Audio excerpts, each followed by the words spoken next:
Okay, so hello and welcome back.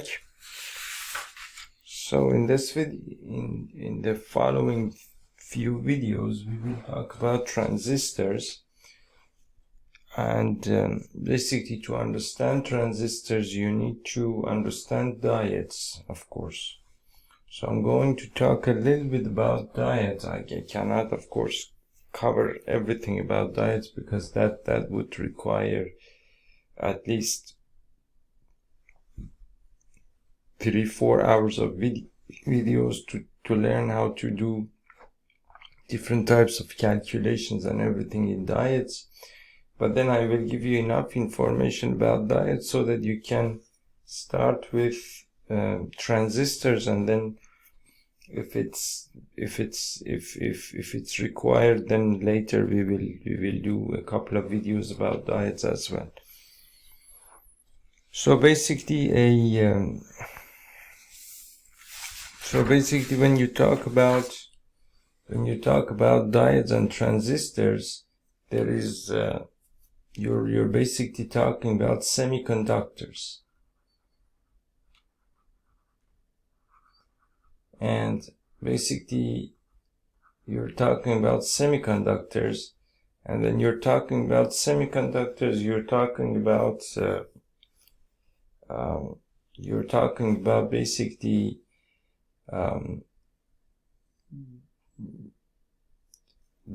there is two terms in semiconductors that are important for understanding basically how transistors and diodes work, and those two terms are basically n-type materials,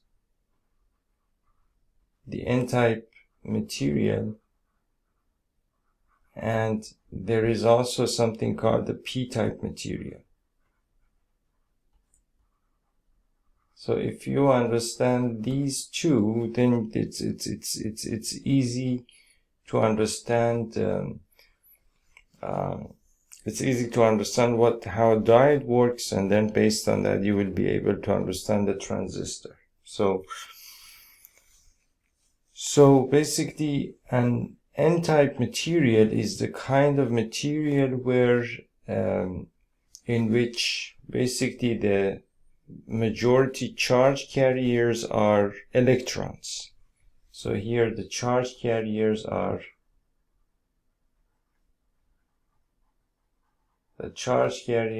electrons, and a p-type material is basically the type of material where the charge carriers are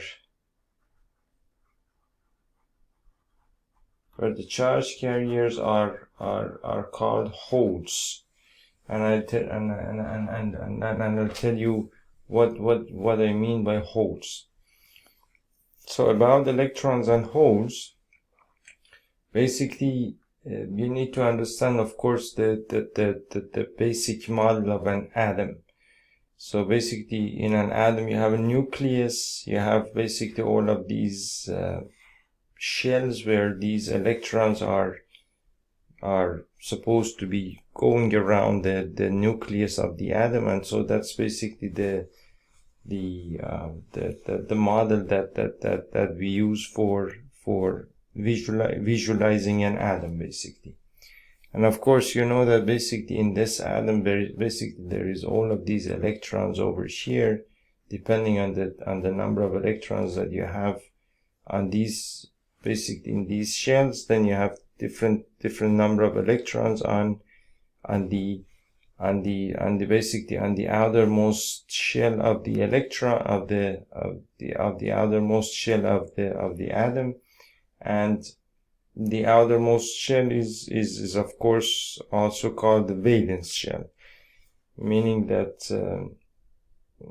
basically this valence shell is the shell which is used when the atom is basically interacting with other atoms as far as the electrons are concerned, whether the atom basically takes an electron from some other atom, or whether it gives some electron to some other atom. It's supposed to be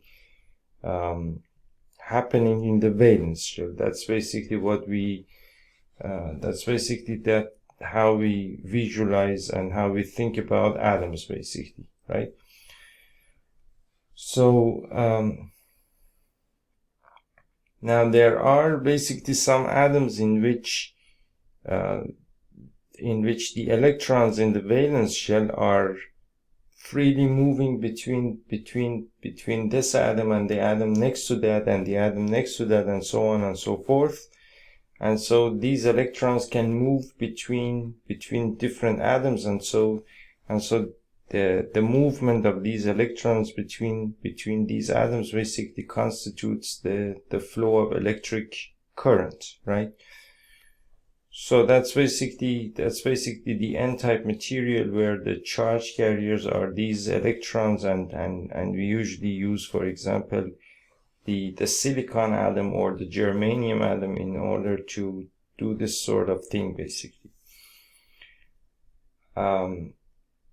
So that's basically that's basically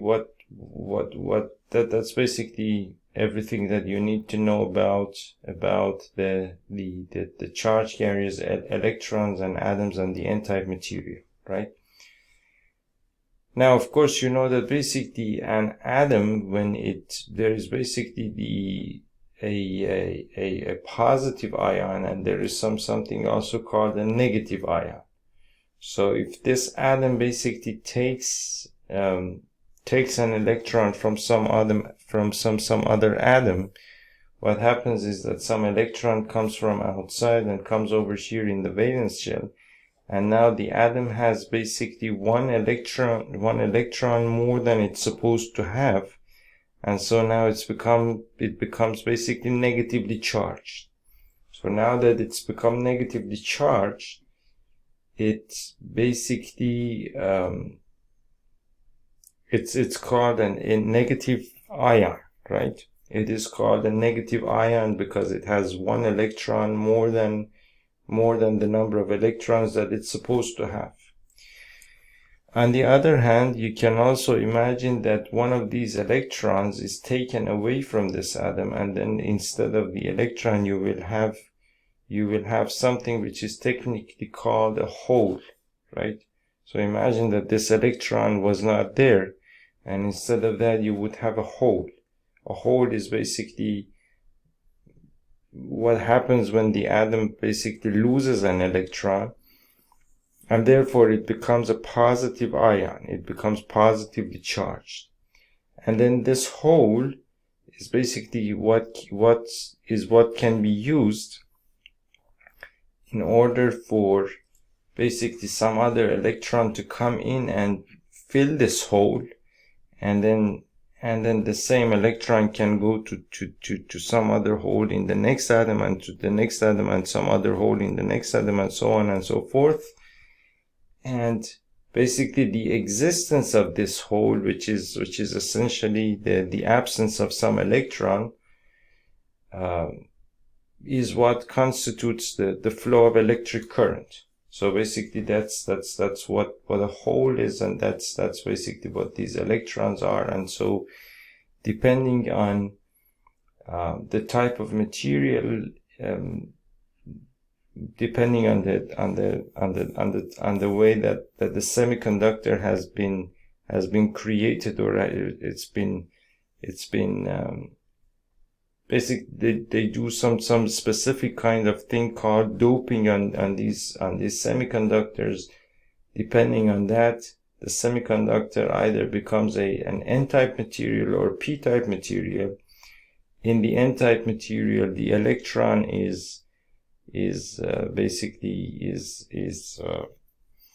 responsible for the flow of electric current. In the p-type material, the hole is responsible for the electric current, and that's basically how the whole thing works. And I hope that I didn't make any mistakes in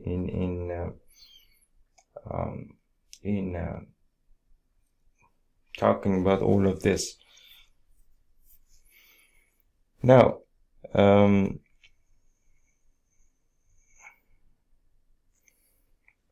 so now basically what happens is that basically what they have done is that they have basically sandwiched some N-type material with some P-type material, and then based on that a diode has been created.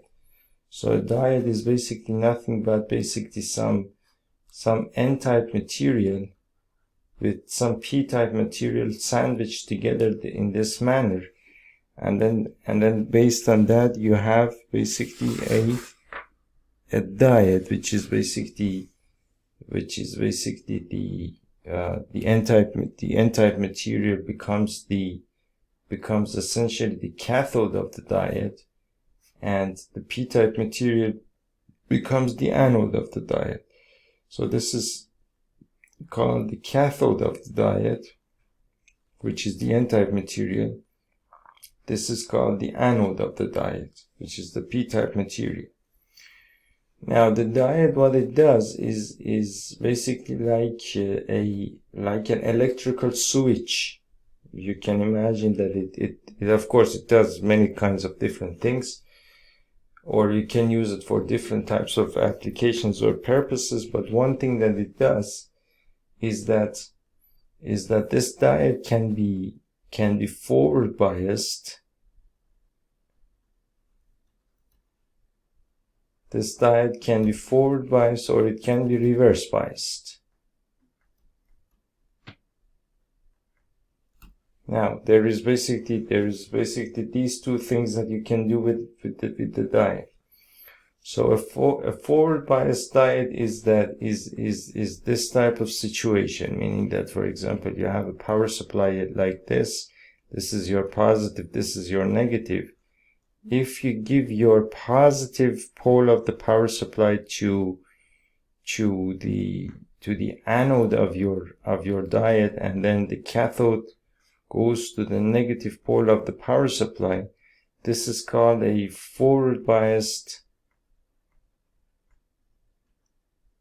This is called a forward biased diode. And of course, since the diode is forward biased, basically current is going through this circuit in this direction, and it's going through the diode, through the power supply, and so on and so forth, over and over and over again, right? Of course, in this kind of circuit, usually what they do is that they put they install a resistor over here as well, so that basically the current in this circuit can be controlled. Because what the diode does is that when you forward bias a diode, it draws as much current from the power supply as possible, and if you assume that the power supply can essentially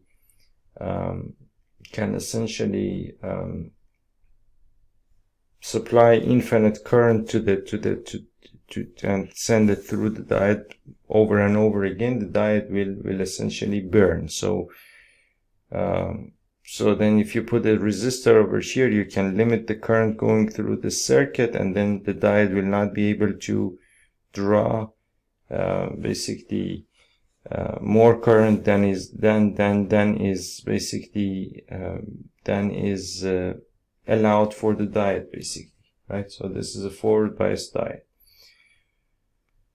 So what you learn here is that basically when you connected the cathode of the diode to the negative pole of the power supply, and the anode of the diode to the positive pole of the power supply, your diode is set to be basically forward biased. And when your diode is forward biased, current is going through your circuit, and the diode basically behaves like a closed mechanical switch, right?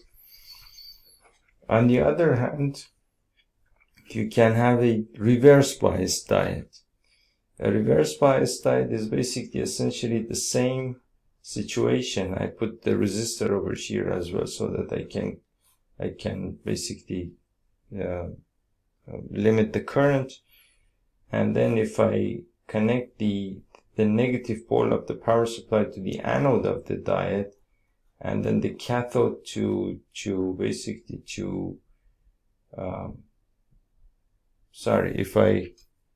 if I connect the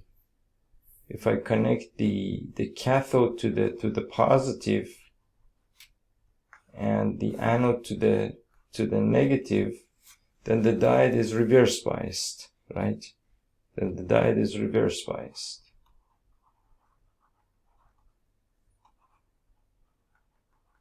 Then the diode is reverse biased and no current is flowing in this circuit. This is a reverse bias diode, and this is positive, this is negative. So now what happens here is that basically and of course you know that the forward bias diode, there is of course a voltage threshold for the silicon diode, which is about 0.7 volts, that you have to basically get over that 0.7 volt threshold, and then after that the current will start rising and going through your circuit, meaning that you can imagine that if this is voltage in your circuit and if this is current in your circuit, you have to essentially go all the way up to, suppose that this is 0.7 volts, and suppose that this is the current going through the circuit. The graph of current versus voltage of this forward bias diode would essentially be something like this. Meaning that all the way up to 0.4, 0.5 volts, absolutely no current is going through the circuit. Probably some current, like for example a few microamps, are going through your circuit. But then essentially as you get closer and closer to 0.7 volts, which is basically the threshold of the voltage, basically the current starts rising and rising. But when you reach the 0.7 volts, the current all of a sudden shoots up, and then you can see that at this point the diode is essentially behaving like a closed mechanical switch, meaning that there is no resistance, so that the graph of the current versus voltage becomes almost a completely vertical line. So that's basically how the diode basically works. Now, so basically one thing that you learn here is that if you forward bias your diode, meaning that if you connect the positive to anode and negative to cathode, your diode will behave like a closed mechanical switch after the 0.7 volt voltage threshold, and then the current will start going through your circuit. If you connect the positive to cathode and negative to anode, your diode is said to be reverse biased, and in the reverse biased diode, of course, no current is going through your circuit, meaning your current always stays zero, like an open mechanical switch, right? So that's basically how a diode works.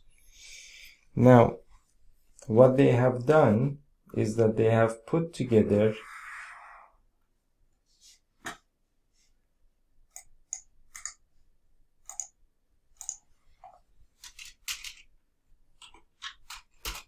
basically put together two diodes back to back, and so based on that they have created something called a bipolar junction transistor. They have created something called a bipolar junction transistor, which is called also BJT for bipolar junction transistor. So there's two types of bipolar junction transistors. There is basically one type of these transistors which is called the NPN transistor. There is another type which is called the PNP transistor, right? Which is essentially basic. They are the same thing, except that almost the same thing, except that in these videos we will essentially talk about only the NPN transistor because the PNP transistor is not used that much, and of course when you learn how to work with the NPN transistor, you essentially know how to work with the PNP transistor. It's just that whenever you want to work with the PNP transistor, then whatever you do in the case of the NPN, you have to just reverse the polarity of your power supply, and then that becomes the same circuit for the PNP transistor, and so on and so forth. So you don't need to learn basically these two transistors. I mean, when you learn one of them, then the other one is essentially basically the same thing, really. So now let me take a few minutes rest, and I will continue with the rest of this video. Okay, so basically then to understand what an NPN transistor is, it's basically two diodes put together back to back, meaning that you have the N-type material, and we showed that basically we said that the N-type material was the cathode of the diode. So basically then you have the N, P, and N, meaning that if I put the cathode of a diode over here, something like this, and then essentially logically I need another cathode over here, right?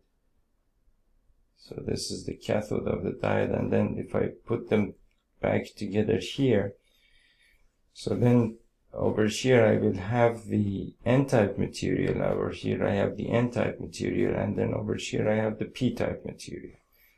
So this becomes the NPN transistor. Now I can, of course, I mean, to be in agreement with everything else that we do, what I'm going to do is that I'm going to draw this like this. So if you have an NPN transistor, you have I essentially move this basically 90 degrees clockwise. So I will draw this basically this way, and I will draw this way. And then I have basically these three terminals. So this is the P-type material here, this is the N-type material, and this is the N-type material. So it essentially becomes NPN. So then basically what happens is that in the language of transistors, this point over here is called the base. This point up here is called the collector, and this point down here is called the emitter. And we will see how that actually works. So this is an NPN transistor. A PNP transistor is again the same story, meaning that again you need two diodes. So you basically, to create a PNP transistor, you need two diodes, and essentially you need the P-type material here, you need the N-type material sandwiched between the two P-type materials, and again you need the P-type material here, and the P-type material is the anode of the diode, right? And the cathode logically becomes the other side, and then the cathode comes over here, the anode comes over here. So this is the p-type material. And then again over here you need the p-type material. So this I need an anode over here, and the cathode comes over here. The cathode is connected here. So again I have the p-type material here, and the n-type material is basically sandwiched between them.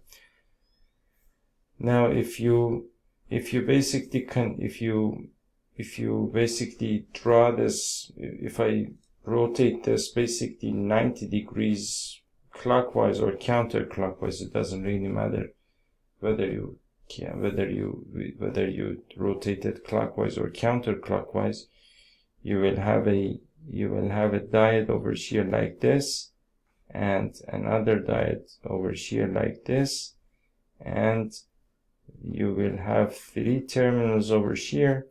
This terminal is called the base, this terminal is called the collector, and this terminal is called the emitter. And you do need to learn these, basically learn all of this way so that you can work with them.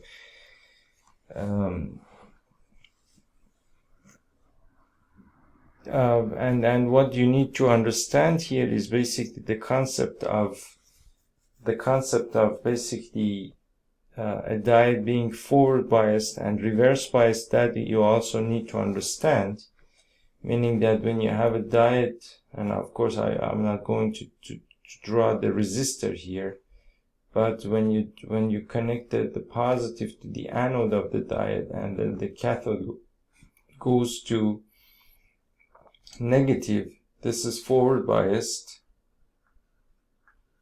and the current is going in this direction.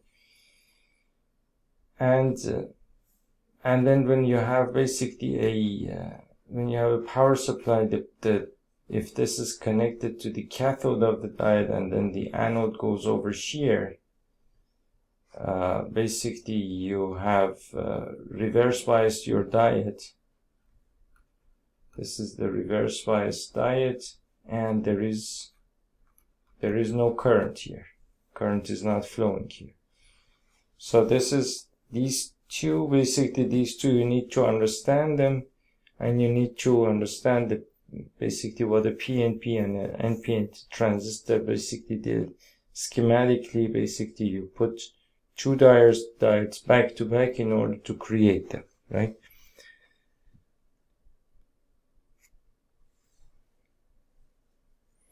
Now there is basically two diodes over here that you have for the NPN transistor and for the PNP transistor.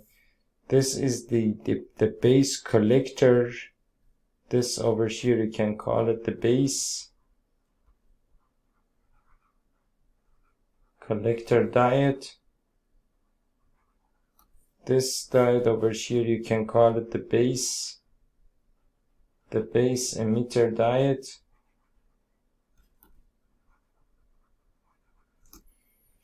Again, over here you can call this diode that the base collector diode. The base collector diode. And this diode over here you can call it the base emitter diode. Right, so that is that.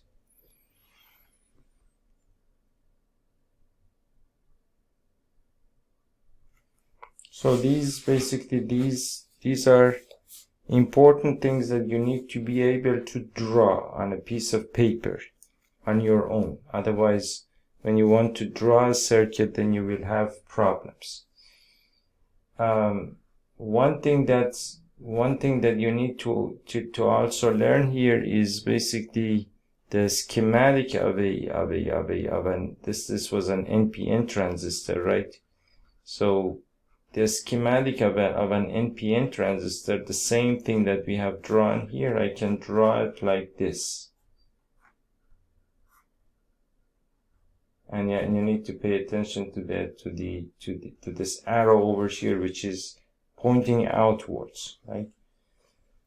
So this becomes the schematic of an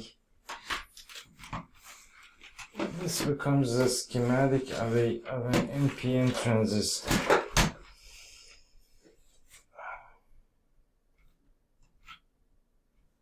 So this is the base, this is the collector, and this is the emitter, right? The same thing. So there is a diode over here, there is a diode over here, this is the base, this is the collector, this is the emitter. And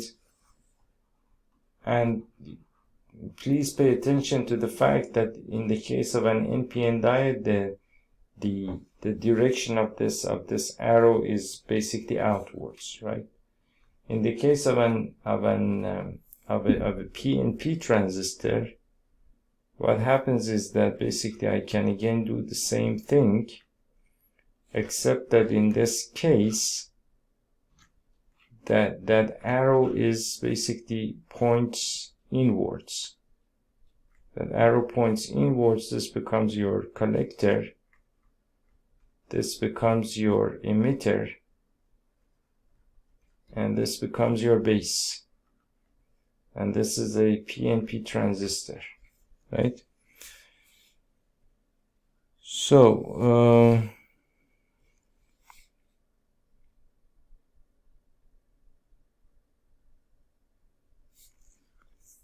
so this is the whole schematic that you need to understand so far. So I will draw them one more time over here in case we missed something. So an NPN, basically an NPN transistor, and you can basically essentially copy the same thing. So first of all, let's do a forward bias diode and a reverse bias diode. A forward bias diode is basically, or let's start with basically a diode basically. So when you talk about a diode, you have the N-type material and you have the P-type material put together, right? So this is the N-type material, and suppose that this is the P-type material. The N-type material is basically the cathode of the diode. So there is basically the cathode of the diode over here, which is schematically is shown like this. So this is the cathode of the diode, and this is the anode of the diode. This is the anode of the diode. And if you take a look at, for example, some diode, like for example 1N4000, 1N4000, 1N4003, and so on and so forth, on the body of the diode, close to one of the leads, there is a mark that goes around the whole diode, and that mark basically denotes the cathode, which is a lead coming out of the diode, and that is basically cathode of the diode, right?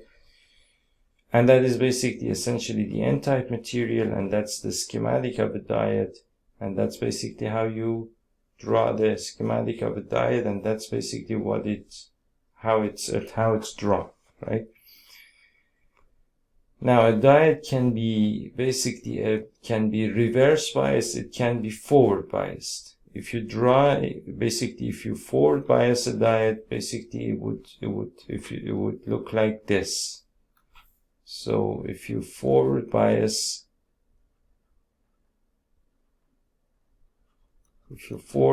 a diode, you always have a power supply. The power supply goes over here and over here and over here. Over here you will have a forward bias diode. Basically the anode goes to the positive and the cathode goes to the negative. And of course you're supposed to have a resistor over here which is something that you that you always need to have.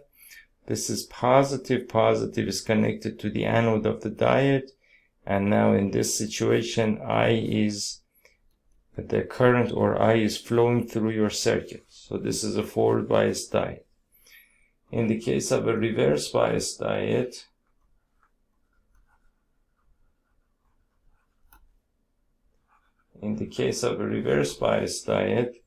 you have the same power supply, and you have your diode over here. The positive is connected to the cathode, and the anode is connected to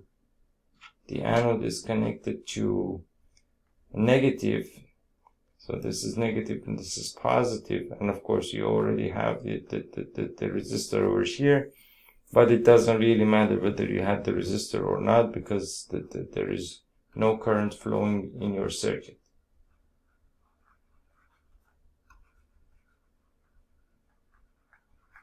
And here basically current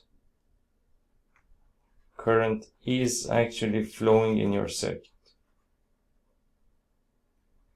Right? So that is basically current is flowing in your circuit.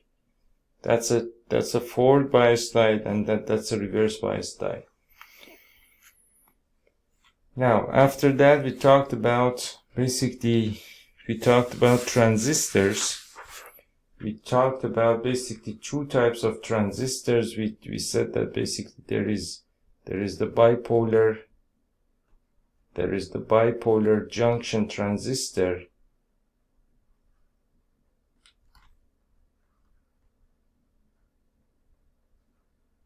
There is the bipolar junction transistor, or BJT, and there is basically two types of BJTs. There is NPN and there is PNP.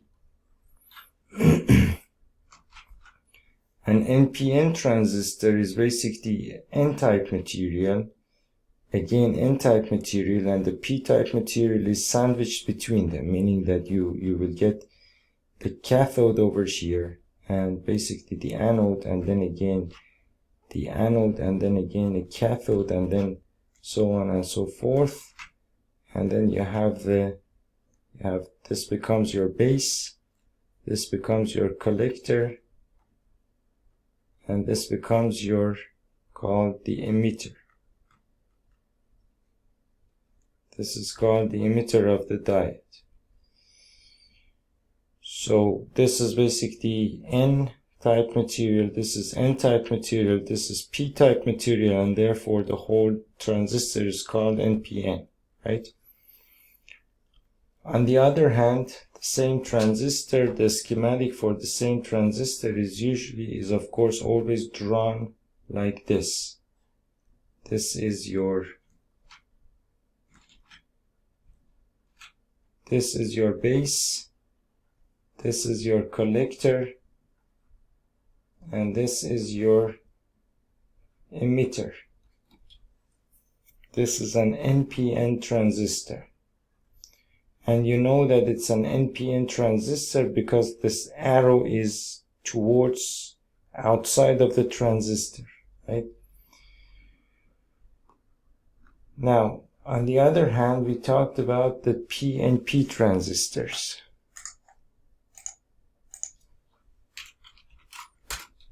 We talked about the PNP transistors. So a PNP transistor, and basically everything that I draw here, I emphasize this point that everything that I draw here, you need to be able to draw on your own on a sheet of paper. Otherwise, you will not be able to work with transistors, because you're supposed to basically draw circuits and everything. And if you cannot do the schematic, and if you don't know which one is N, which one is P, which one goes to positive, which one goes to negative, then you will not be able to draw the circuit, you will not be able to do the calculations, you will not be able to do anything with transistors. So this is crucially important that you draw these symbols and schematic and everything a couple of times so that you're well familiar with them. And of course, it takes usually some time for anybody to get familiar with new things. So if it doesn't work the first or the second or the third or the fourth time, you have to do it over and over again, so that until you basically can do it fluently.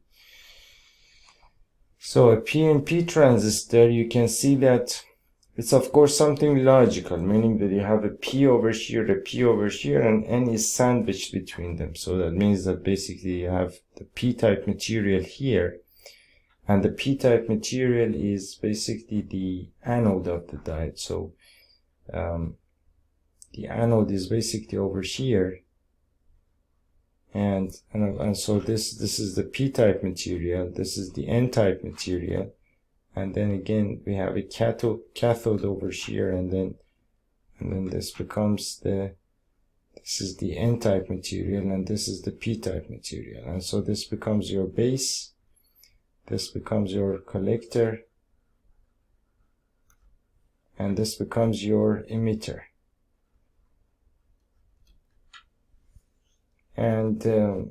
And of course it's important to know the direction of these diodes, because when you want to draw a circuit with transistors, then you need to know which diode has to be forward biased and so on and so forth. So it's not enough to basically know only this schematic. You have to know both of them, and both of them connected together in your mind. So then the PNP transistor, this goes inside, and this becomes your base, this becomes your collector,